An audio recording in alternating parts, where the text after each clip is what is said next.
Ringo ungwa kujang ida jik ami we chuga mod we koy don pin no ben ran jam den an Peter den kwer ki chanja jam ne kole ku pay nin te diak duna lip kero ku tero ko man pay de diak enana de der chuga ker ne kole ki angal ken ka bay nyal adiar jod ku ke ga ko bu ko ler pin to ko ben waran bu ga nyar waran bu ga pin agola jadu kek adiar ke jendro aket ka pinda ka kuma du piu ke angel ken we chu ke le e kule ka pay ni te diak pay de diak duna li gero ku tero man. Thank you.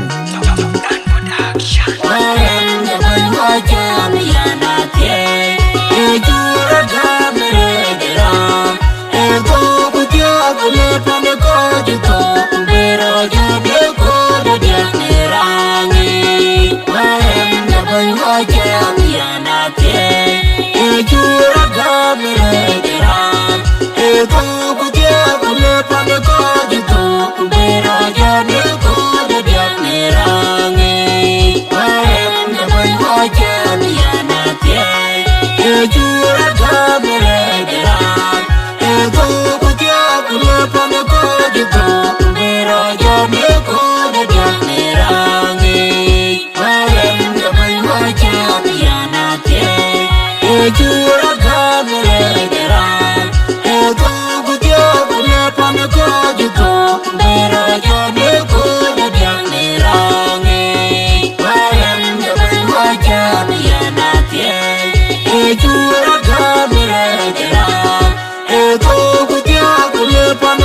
chula Yanga wana pirate